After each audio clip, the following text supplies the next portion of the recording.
Sent back twice for being too plain. She boarded one last train west. I had 240 acres that didn't look like much to anybody but me. That's the thing about land people pass over. You can see what it is without them telling you what it isn't. The creek ran clear in April and dropped to a trickle by August, but it never quit. The grass came back every spring no matter how hard a winter laid on it. The soil in the northwest corner was dark and deep, and it smelled like something worth keeping. I knew all of that. I'd walked every foot of it. But if you rode through on the road and looked over the fence, what you saw was dry hills, and a house that needed paint, and a barn leaning a little to the east from the bad wind 2 winters back. Men like Harlow Vetch had nicer places. Vetch had 300 acres along the river bottom, good water, a house his wife's father built with milled lumber from back east. Vetch had a foreman and 2 hired hands, and he wore a clean shirt to town every Saturday. People respected Harlow Vetch. They nodded at him when he rode past. When he talked at the feed store, men listened. When I talked at the feed store, men looked at the shelf behind my head. I'm not telling you that to complain. I'm telling you because it matters to what came next. You need to know what the picture looked like from the outside before I tell you what changed inside it. My name is Cal Dunmore. I was 44 years old the summer all this happened. Not old exactly, but not young in the way that gets you looked at. Medium height. Hands that showed their work. I'd had a wife, Lena, who died of a fever 9 years before. We'd had 3 good years, and then the fever came in March and took her before April. No children.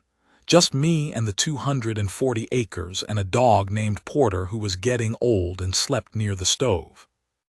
I'd stopped thinking about finding another woman somewhere around year 5 of being alone. Not because I gave up exactly. More because the arithmetic didn't work. I wasn't the kind of man women came looking for. I didn't have the land or the looks or the easy talk. I was plain, I knew it. My own mother had told me once, not unkind, just honest, she said, "Cal, you got a face that grows on people. It takes time." She meant it as a comfort. The trouble is, in this country, time is what most people won't give you. So I worked. I fixed the fence along the north quarter. I bred the cattle careful and culled hard and built the herd up slow. I put by what I could. I told myself the land was enough, and some nights I almost believed it. The letter from the agency came in a bundle with the seed catalog and a bill from the hardware man in Rawlins. I'd written to the agency, Pemberton's Western Correspondence, the previous fall, when a man gets lonesome in a way that's hard to name, and the nights come early and there's nothing in the house that smells like anyone but himself. I wrote a plain letter. I described the ranch honest. I said I was 43, not handsome, steady with work, didn't drink past a social measure, owned my land clear. I said I wanted a woman with some backbone to her because the winters here were not gentle. I'd half forgotten I sent it. The agency letter said they had a candidate. Her name was Nora Fenn, age 36, from Ohio originally, then Missouri. The agency letter was careful and a little formal, but between the lines you could read it plain enough. She'd been through the process before. Twice, in fact. 2 arrangements that had not gone forward. The agency didn't say why, just that she was still interested in a Western placement and had good references for character and industry.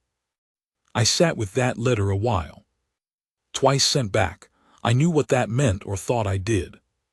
Meant the men who'd arranged to meet her had taken one look and decided she wasn't what they wanted. Meant she'd gotten on a train twice with her things in a bag and her hope in her chest, and arrived somewhere and been told, politely or not, that it wasn't going to work out. Meant she'd had to get back on a train and ride home with that. I thought about that on my porch for a long time. Then I wrote back to the agency and said yes. She was coming in on the Thursday train from Cheyenne. I didn't sleep well Wednesday night. Not from nerves exactly, more from not knowing what face to put on. I'd been alone a long time. I'd gotten out of the habit of being seen. I drove the wagon in early and tied it at the rail near the depot and went and had coffee at Ida Marsh's place on the main street and I sat where I could see the clock. There was a man at the next table I half knew, Reuben Stahl, who ran a small spread east of mine. He asked what I was doing in town on a Thursday, and I told him I had business. He nodded and looked away, and that was the end of it. The train was late by 40 minutes. I stood on the platform after a while because I couldn't sit anymore. June, but not yet hot, and there was a smell off the sage from a rain 2 days back that was still in the ground. I watched the track go south until it bent behind the rise and disappeared. When the train came in, it came in loud, the way they do, all that iron and steam and the platform shaking under your boots, and people came down the steps and I looked at each one. She was the last one off. I knew her right away, not because she looked the way I'd pictured. I hadn't pictured much. I knew her because of how she came down the steps. She came down them like a woman who had done this before and was not going to let it show that she was afraid. Chin level, one bag in her hand, a second one she'd let the porter bring. Brown coat, brown dress, brown hair pulled back. She was not beautiful in the way that word usually gets used. Her face was long and her nose was strong, and her mouth was set like she'd made a decision. But she had eyes dark, watchful, the kind that take the measure of a thing before they commit to it. She looked at the platform and she looked at the people on it, and then she looked at me. I took my hat off. She walked over. "Mr. Dunmore." "Miss Fenn." She put out her hand and I shook it. Her grip was firm. She looked at my face the way you look at a map, not comparing it to what you wanted, just taking in what was there. "You came yourself," she said. There wasn't anybody else to send. Something moved in her face. Not a smile, just a settling like she'd been braced for something and it hadn't hit. "All right," she said. "Which way is the wagon?" The ride out was an hour and a quarter. I'd worried about the quiet, but she didn't seem to mind it. She sat on the bench beside me and watched the country come at her. The flats opening up past the edge of town, the hills going sage-gray and then dry gold as we climbed. The sky, that big Wyoming sky that either scares people or pulls something open in them. After maybe 20 minutes, she said, "The agency letter said 240 acres. "That's right. Good water. Creek on the east end. Runs reliable 9 months. The other 3 you haul from the well." She nodded. "What do you run?" "Cattle mostly. Some chickens. Had a kitchen garden, but I let it go the last 2 years." She looked at me sideways. "Why'd you let it go?" I thought about lying, didn't. "Because I only cook what I have to, and a garden's more trouble than it's worth for one person." "That's honest," she said. "I try to be." She was quiet a moment. Then, "The last man, the second one, he sent his foreman to meet the train. I'd been on that train 2 days. His foreman met me, looked me over, drove me to the house, and the man came out on the porch and said there'd been a mistake and he was sorry for the trouble. Handed me an envelope with money for the return ticket. Never got off the porch." I kept my eyes on the road. "That's a hell of a thing," I said. "Yes." We went on a while. "The first one," I said. "The first one met me himself, tried to be gentlemanly about it, said his sister had come to stay and there wasn't room. I don't know if that was true." "Probably wasn't." "Probably not," I said. "No." I watched the road. There was a hawk working a thermal over the hills to the west, just hanging there, not moving, riding the invisible thing. "Miss Fenn," I said. "Yes." "I'm not going to do that." She didn't answer right away. "You don't know me yet," she said. "I know what I wrote to the agency. I wrote it honest. I haven't changed my mind about any of it." She folded her hands in her lap and looked at the hawk. "All right," she said, "just that." She had the spare room, which I'd cleaned out and put fresh ticking on the mattress and a decent quilt. I'd also put a chair in there and a small mirror I'd found in the barn that had been Lena's, cleaned it up. I don't know why I did that. It seemed like the right thing. She thanked me for the room without making a production of it and asked where she could wash up, and I showed her the pump, and she went to work like a woman who'd been washing up after long trips her whole life. I made supper. Salt pork, beans, cornbread that came out reasonable. She ate without comment, which I took as acceptable.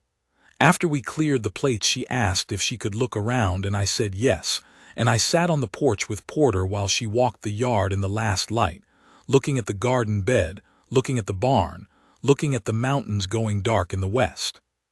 She came and stood at the porch rail. "The garden bed's got good soil," she said. "I know it. Shame to leave it." "Yes." She looked at the mountains. Porter got up and went to her, and she put her hand on his head without being asked, just laid it there, and he leaned against her leg.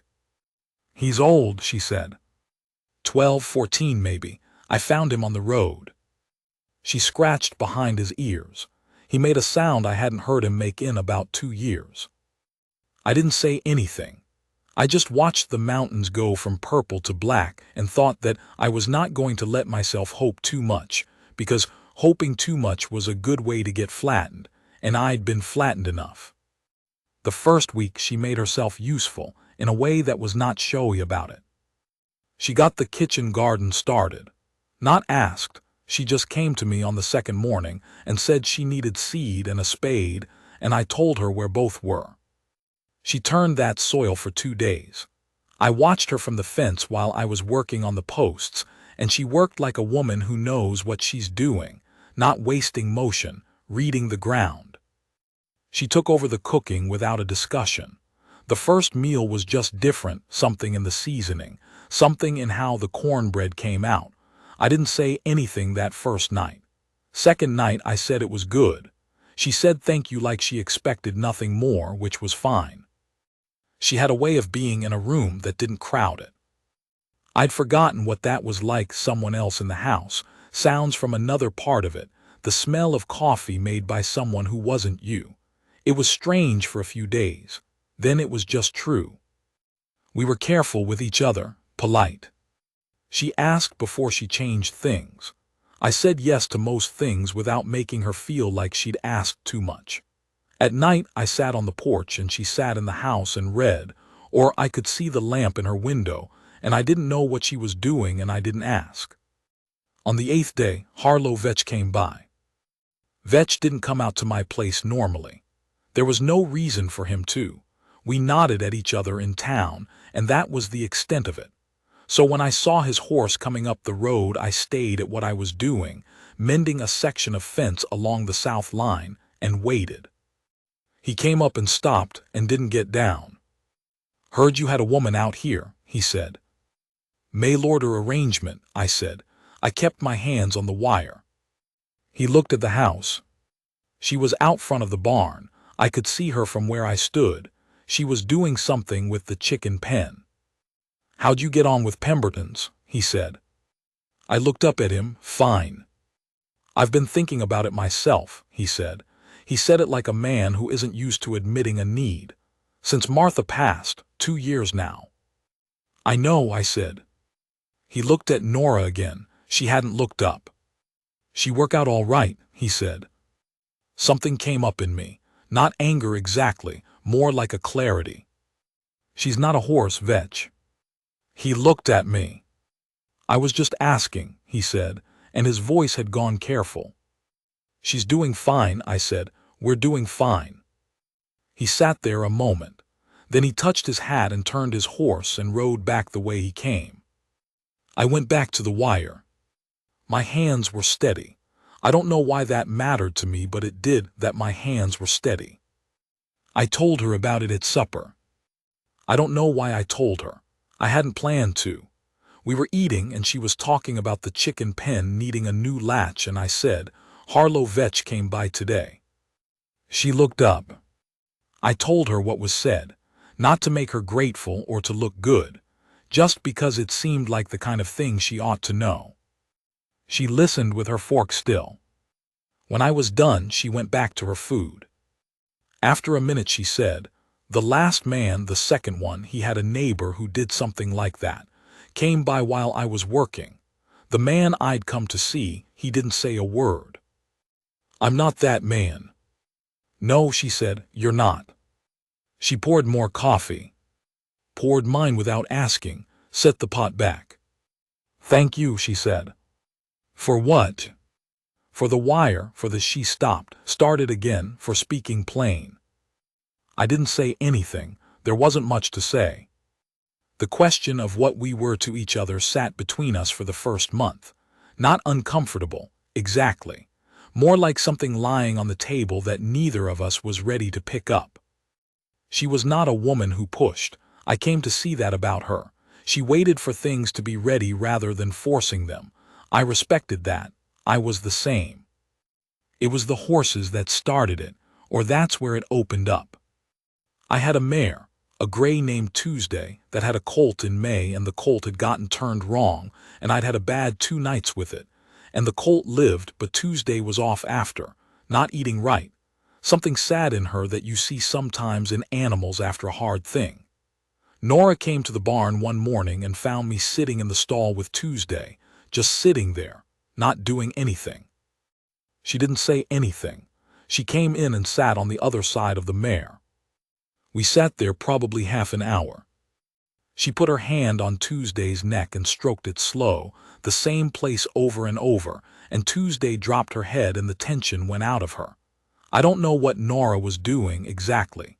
She wasn't trying to fix anything. She was just there, and the horse knew it. After a while she said, "She'll come around." "I think so," I said. "Hard thing," she said, watching something struggle and not being able to help it much. "Yes." She looked at me then, not sideways the way she usually did, straight on. "Have you been all right out here alone?" she said. "All these years?" I held the question a minute. "I've been fine," I said. "Fine's not the same as all right." She nodded like she knew the difference already. "No," she said, "it isn't." We had a bad storm the 3rd week of July. It came in from the northwest with no real warning. The sky went green-yellow at about 4 in the afternoon, and I got the cattle in what I could and got the horses secured, and we lost a section of the barn roof before I could do anything about it. 3 days of work to fix, and I fixed it in 2 because there was someone to hand me things. That sounds like a small thing. It wasn't. Working alone, you develop a rhythm that wastes a lot of steps. Every time you need something, you've got to stop and get it yourself, climb down, walk back, climb up. She didn't need to be told what to hand me. She watched what I was doing and she had the thing ready when I needed it. I don't know where she learned that. Maybe you're just born with it, that ability to pay attention to what someone needs without them having to ask. On the 2nd day, she handed me the hammer just before I reached for it, and I looked down at her from the roof, and she looked back up at me, and there was something in her eyes that was not quite a smile, but was the beginning of one. "You could have been a carpenter," she said. "I have been a carpenter. I'm a lot of things." "I'm starting to see that," she said. That landed different than I expected it to. I went back to nailing, but I carried it the rest of the day, that sentence. "I'm starting to see that," said like a woman who's been looking and finding something worth the looking. On a Friday in August, she came in from town. She'd taken the wagon in for supplies, and she came in through the kitchen door, and I could tell from the way she set the bags down that something had happened. I waited. She put things away. After a few minutes she said, without turning around, "I saw Vetch in town." "All right." He was talking to a man at the hardware. I walked past and he said something to the man. Quiet, they laughed. I set my coffee down. "What did he say?" "I didn't hear it exactly, but I heard enough." She turned around then. Her face was composed, but her jaw was tight. Enough to know it was about me, about being sent back. He must have asked around. I looked at her. "He knows your history," I said. "Someone does," she said. And they shared it. I thought about Vetch on his horse, looking at her in the yard. Thought about the way he'd asked how she was working out, like she was something to be assessed. I said, "I'll talk to him." "You don't have to do that." "I know I don't have to." "Cal," she said my name the way someone says a name when they want you to hear them. "I've had men fight on my behalf before. It never helped. It usually made it worse." She looked at me level. "I just wanted to tell you." I understood that. She wasn't asking me to fix it. She was trusting me with it. Those are different things. "All right," I said. "Sit down, I'll make coffee." She looked at me like she hadn't expected that. Then she sat. I made coffee. We sat at the table and she talked about what else she'd seen in town. There was a new woman at the millinery, and someone had painted the hotel front, and the man at the dry goods had a stack of seed catalogs if I wanted one. Just talking. The way you talk when you've had something ugly happen and you want to put a layer of ordinary over it. I let her talk. I poured the coffee and I let her talk, and after a while the tightness went out of her shoulders. She caught me watching her. "What?" she said. "Nothing." "Tell me." I turned my cup in my hands. "I'm glad you told me," I said. "That's all." She held that a moment. "Most men don't want to hear trouble." "I'm not most men." She looked at me for a long time. "No," she said. "I'm starting to believe you." It was a Sunday in September when the question on the table finally got picked up. We'd had a good day, not anything dramatic, just a good day. I'd fixed the southeast fence in the morning and she'd put up the last of the summer's tomatoes, and we'd had a meal that was better than it needed to be. And after we sat on the porch, and it was that kind of evening that the high country gets in September where the air is just starting to cool, and the light goes copper, and everything sits still. Porter was at my feet. She was in the other chair. I said, "Nora." "Yes." "What do you want?" She turned her head. "What do you want?" I said again. "Not what the arrangement says, not what's practical. What do you want out of this?" She was quiet a long time. "I want to stop being temporary," she said. 2 words that did something to my chest. "I've been temporary twice," she said. "And I know you didn't put me on probation, you didn't say anything like that, but I still feel it, like I'm one wrong step from another train." "You're not." "I know that up here," she said, touching her head. "I'm working on the rest." I leaned forward with my elbows on my knees, looked at the mountains. "I've been alone 9 years," I said. "I'm not good company all the time. I have quiet days where I don't want to talk to anybody and I go out and work and I don't come in until dark. I get stubborn about the land decisions I make out there. I don't always explain them, I just make them. And I know that's not right when there's 2 people involved. I'm plain. I'm not going to be handsome. I'm 44 and I've got the kind of face that takes some getting used to, and that hasn't changed and it won't." She was looking at me straight. "I know all that," she said. "I'm saying it so you know I know it." "Cal," she said it the way she'd said it before, gentle but direct. "I didn't come here looking for Handsome. Handsome didn't take me. Handsome looked at me on a porch and handed me a train ticket." She folded her hands in her lap. "I came here looking for a real man with a real life. That's what I found." I didn't say anything for a moment. "I think we should make it permanent," I said. "Yes. The next time I'm in town, I'll talk to the judge." "All right." That was it, no performance. Just the 2 of us on a porch in September with a good dog at our feet, and the mountains going red at the edge of the sky. We married in October. Not a big thing.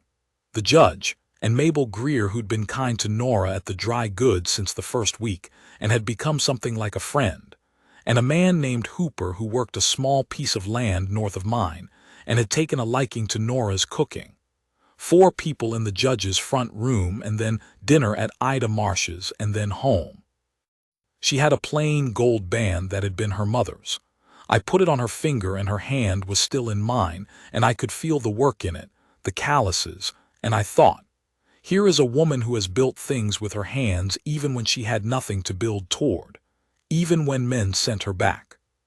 She kept building. I don't know that I said any of that out loud. I hope I said some of it. On the ride home, the sky was full of stars, and she sat close on the bench, closer than she needed to. The bench was wide, and her shoulder was against my arm, and I could feel the warmth of her through her coat. "Cal," she said. "Yes." I was scared to get on that train. I know. Not the first 2 times. The first 2 times I was hopeful. This time I was scared. She paused, because I was starting to think maybe I just wasn't the kind of woman men kept. My throat did something. "You were wrong," I said. "I know that now." The stars were very bright. Porter was at the back of the wagon, his old head on his paws. "What changed your mind?" I said. "About getting on the train." She thought about it. "The letter," she said. "You wrote that you wanted a woman with backbone because the winters are hard." I did say that. Most men don't say that. Most men want pretty. They want easy. They want something that makes them look good when they ride to town. She looked sideways at me. "You wrote like a man who wanted something real." I did want something real. I know. She put her hand through my arm and her fingers found my wrist and held there. "That's the whole thing. That's all of it. The first winter we had together was a hard one. The snows came early and came heavy, and I lost 2 head of cattle in a drift before I learned where they were getting through.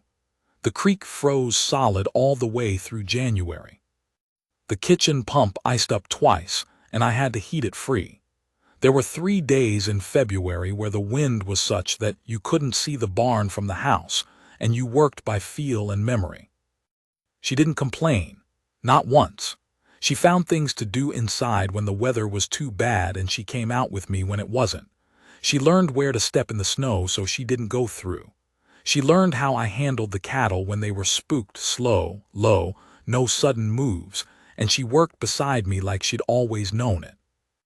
One morning in February I was breaking ice at the water trough, and she came out with coffee, and she handed me a cup, and she had her coat buttoned to the throat and her breath was fog, and she looked at the white hills and the low gray sky and she said, "It's beautiful." I looked at the same sky.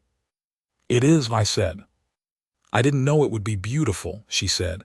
"I thought it would just be hard." "It's usually both." She nodded, drank her coffee. "I'm glad I came," she said. I looked at her. The cold had put color in her cheeks, and she was squinting against the light off the snow, and she was not beautiful the way pictures are beautiful. She was better than that. She was real and solid and standing there in my life like she'd built herself into it, which she had. "I'm glad you came," I said. She looked at me then. Just looked.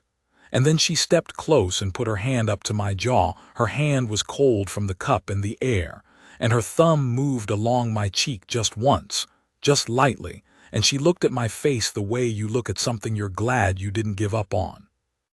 I put my hand over hers and held it there. The hills were white and the sky was gray, and the cattle were standing together in the corner of the pasture the way they do when it's cold, and none of that was anything but what it was.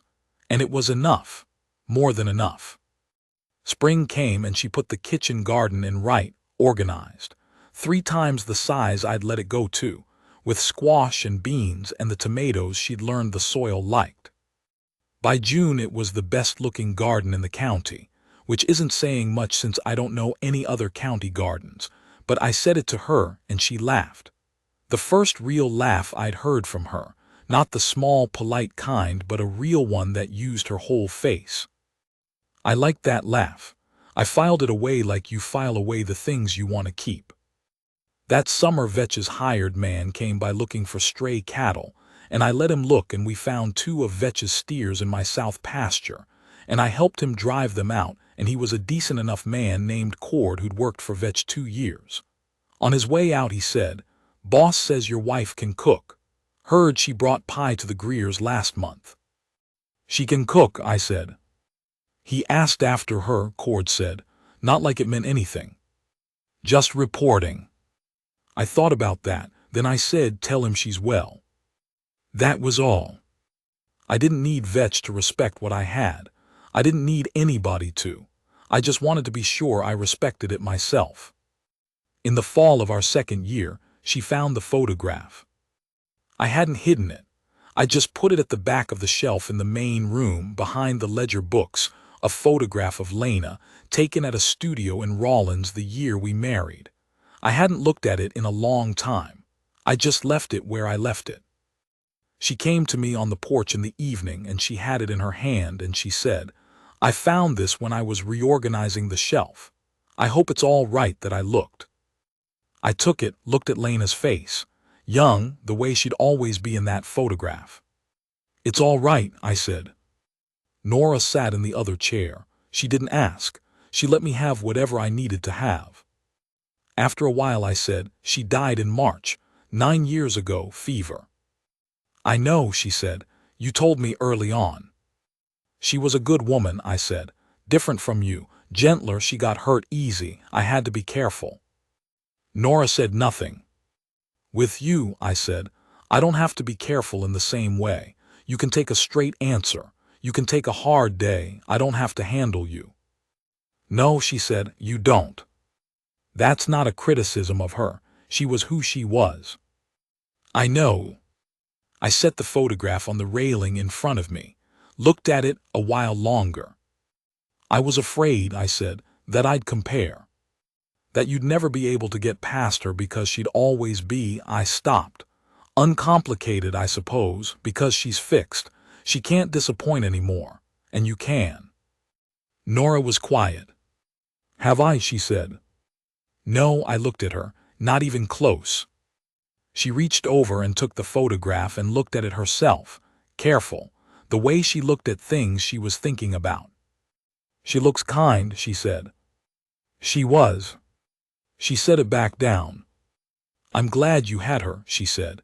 "I'm glad you had someone good before." That hit me somewhere I hadn't expected. "Why?" I said. "Because it means you knew what it was supposed to feel like. Men who have never had it right, they don't always recognize it when it comes again." She looked at the mountains. "You recognized it." I didn't say anything for a long time. Then I said, "I put that photograph away because I thought it wasn't right to keep it out, to keep looking at it." "It's all right to keep it out," she said. "Put it back on the shelf." I looked at her. "I mean it," she said. "I'm not afraid of it.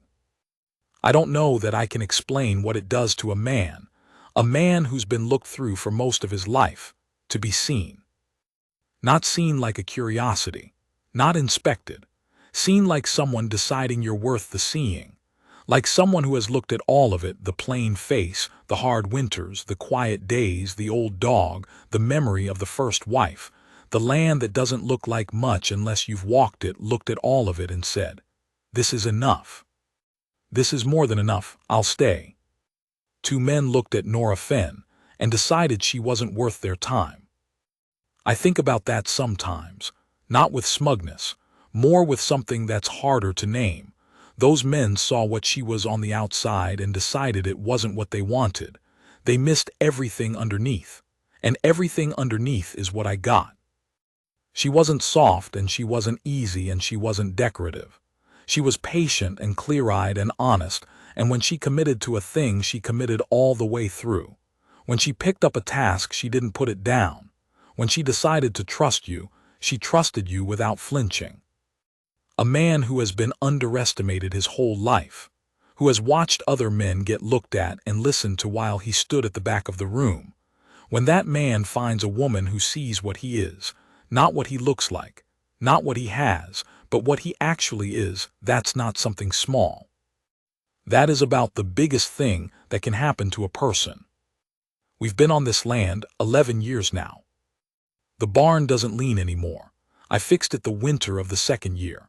The house has paint on it, a color Nora picked that I told her was too bright and that I've since admitted sits right. The kitchen garden is hers entirely. I gave up pretending I know anything about it. The creek still runs 9 months and we haul the other 3, and that's fine. Porter died the spring after we married. We buried him at the edge of the garden where the soil's deep and good. We've got a young dog now, a brown one with white feet, that Nora named Frank, which is not a dignified name for a dog, but she was firm about it. The cattle are up to 400 head. I have a hired man now, a young Swede named Eric who's strong as a draft horse and slow to talk, which suits us both. We don't talk much, Eric and we work. Nora knows most of the women in town well enough to be counted on, and some of them well enough to be trusted. She's the kind of woman people come to when they've got something hard and don't know what to do with it. She doesn't make a production of it.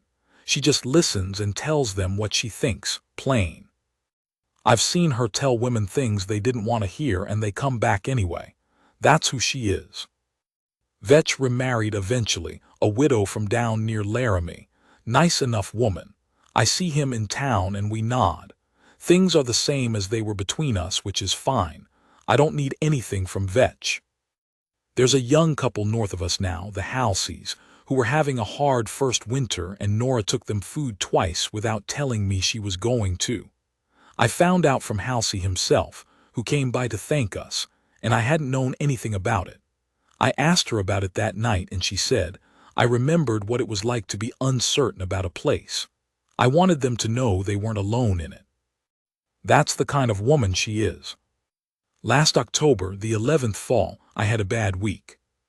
One of the horses went lame and couldn't be saved, and I had to put her down. And 2 days later, a section of fence gave way, and I lost a whole day getting cattle back in that I should have been using for the winter work. And the week was the kind where everything you touch goes wrong, and by Friday night I was worn through. I came in late and she had supper on, and I sat down and I didn't say much and she didn't make me. We ate and she cleared the plates, and I was sitting at the table with my hands around my coffee cup, and I put my head down. Not crying, just my head on my arms, my eyes closed, tired in a way that's more than tired. She came and stood behind me and put her hands on my shoulders. She didn't say anything. She just stood there with her hands on my shoulders, steady. I could feel the weight of them, the warmth. After a while she leaned down and put her cheek against the top of my head, just rested it there. You're all right, she said, quiet. I know, I said. The horse was a good horse. She had a good long run. 14 years, I said. That's a good run, she said. We stayed like that a while. The lamp was low and it was quiet outside, just wind low in the grass, and her hands on my shoulders and her cheek on my head, and I was 63 years old and I was not ashamed of needing it. After a while I lifted my head and took one of her hands in both of mine, looked at it, looked at the ring that had been her mother's. Nora, I said. Yes. Thank you for getting on that train. She was quiet a moment. Thank you for the letter, she said, the one that sounded like a man who wanted something real. I held her hand. I got something real, I said. So did I, she said, so did I. The mountains are just going to rust and gold now. September again. She's in the garden getting the last of it in before the frost, and I can see her from where I'm sitting on the fence watching the herd. The air's got that edge. Frost by the end of the week. Frank is with her. He's always with her. He thinks she's the better deal, and I can't argue with him. There are things I wanted in my life that I didn't get. The handsome face, the easy time in a room, the years I spent working that land by myself, I don't get those back. I don't want them back particularly. They made me what I was when she came, plain and steady and honest and too tired for pretense. Turned out that was exactly what she needed. She told me once, maybe the second or third year, that when she walked out to the wagon that first day at the depot, she'd decided something. She'd decided she wasn't going to hope for much. Just someone decent. Someone who would stay. What she got was more than that. She told me that herself. I'm not putting words in her mouth. What I got was more than that too. She's standing up now from the garden, stretching her back, and the light catches her just so, copper light on a September afternoon, and she looks across the yard and she sees me sitting on the fence and she raises one hand. I raise mine back. Two plain people on a piece of land that doesn't look like much to people passing through. We know what it is.